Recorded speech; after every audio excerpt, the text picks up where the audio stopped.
Hi everyone, this is Anna and thanks so much for visiting my channel. Tonight I am working on a video response for Jill Norwood's Curating Christmas 2020. Her theme for this year is Home for the Holidays. And she's asking those of us who would like to share to give a little bit of information about how we decorate our room for the holidays or our craft space for the holidays. And I thought I would also include a little bit about how I keep my supplies organized and making my holiday crafting a little bit easier. So I'm just sharing a little bit of my workspace here. You can see that I keep my markers there in front of me and my colored pencils off to the right hand side, and also lots of other little goodies that make my holiday crafting easier. I do like to keep little trinket trays on my desk. They capture little extra die cuts, extra embellishments that I didn't use on 3D projects or embellishments that I want to use on 3D projects. Here's one that's left over. That little pine branch is left over from a embellished stocking that I made earlier this year. And the vanilla cocoa tag is left over from one of the hot cocoa mixes that I made and gave away this year as well. I always seem to have jars or dishes of jingle bells on my desk. These are the rusty ones that I did earlier this year. And here are some white ones that I glittered up with some glass glitter, and in the bottom there are some additional rusty jingle bells and two little lone leftover tags that I use to decorate packages with candy canes, bows, holly, and jingle bells. I always keep on my desk a little berry basket full of tea-dyed tags, and before the holidays start I hand stamp a bunch of them created by Wight using my winter-themed handmade by stamps, and these are the tags that I add to my 3D projects and ornaments that I send out to friends and family. There's one that has a little snowman on it, and then I also have some in here that I use during the summertime in case I hand make some summertime crafty items for friends or family. And then here's another one that I use in the summertime. And in this dish I also keep a bunch of blank ones, so if I need to make a special tag for some reason, I have blank ones on hand that I can use.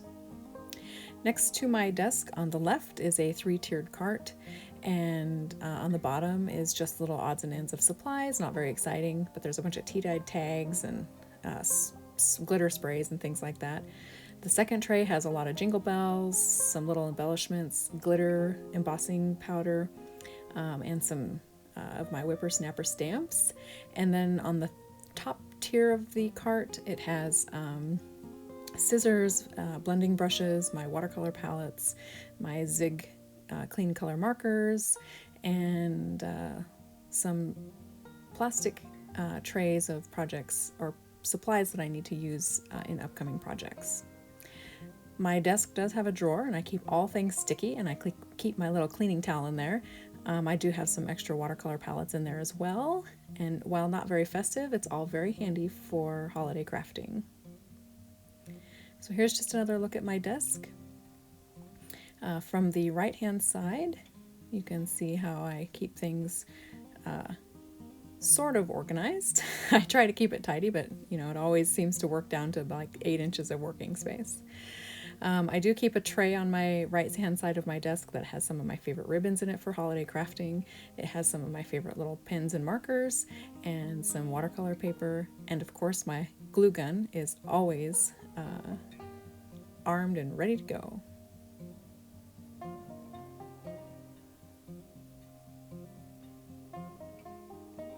I do keep my favorite paintbrushes here in a little jar as well. I keep all different sizes here. I just like to keep them handy. And I also keep a little jar on my desk for watercolor with fresh water in it as well. And it actually happens to be in the dishwasher at this time. And I love to keep my colored pencils handy. Even when I do watercolor projects, I like to use colored pencil just to add a little bit of texture. And then I also keep stamps that I want to use or little tags and things that I want to use right here at the front and center. I also keep a little scoring board there as well. I do keep my handmade stamps, my holiday handmade stamps here on my desk so that they're available for me when I need to use them on the back of my cards. And also on my desk, I just keep a little odds and ends. There's some stickles, glitter glue, there's some of that tea-dyed seam binding that I made earlier this year. I just keep some odds and ends in a little tiered tray. And of course, my handmade stamps for the back of my cards, my handmade in Washington stamp, and just a few odds and ends. And I also have a little clear drawer that I keep my holiday washi tape in. In the corner of my room, I have a hutch that has some shelves on it, and here's where I keep my 6x6 paper storage. I do have my Christmas containers pulled down so that I can access them easily, and then after Christmas I'll move them up so that they're at the top, and I'll move down some of my spring 6x6 storage. So it's down front and center. And then I do also have this little bin of miscellaneous Christmas stamps. Some of them have colored images in them ready for use. And then behind, on the other side of my work table, I have my die cutting station. And here is where I have my die cutting machines and another scoring board. And here's just some miscellaneous projects that I was working on. And this is also where I take pictures of my cards. And then I also have my die storage on the back side of my desk as well.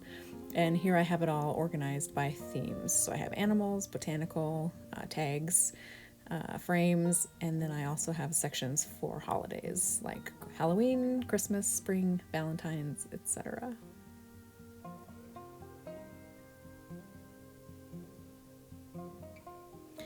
And on the other side of that area is my cutting station, and I do use the Fisker's rotary cutter for cutting all of my paper.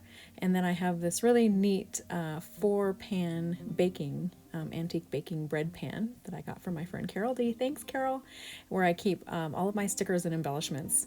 I do pull my holiday ones up to the front during Christmas and keep my other ones towards the back. And then I also decorate my windowsill with just various favorite images and stamps and things like that. There are also several buttons, several jars of buttons and jingle bells on the windowsill as well. And then I also just keep my scrap cardstocks there on the end of the cabinet. Next to that is a couple of cabinets that I keep some stamps in, and hanging on the wall is a shelf that I use to store some ink pads from Impression Obsession, as well as some of my favorite stamps for the holidays, and some of the trinkets that I've made or tags that I've made.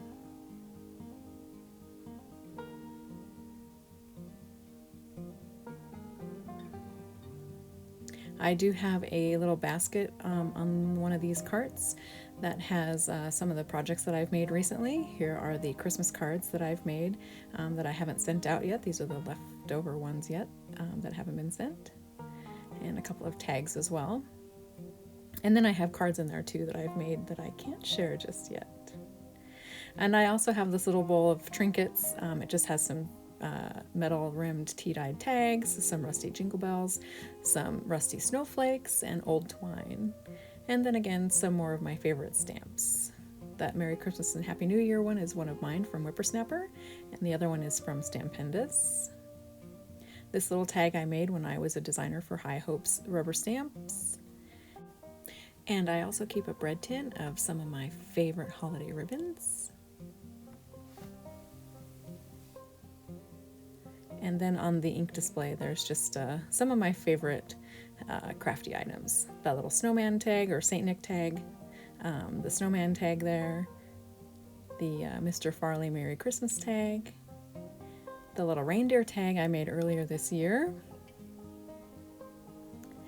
and on the very top, just more of my favorite stamps, and my chicken from Marilyn G. Thank you so much, Marilyn.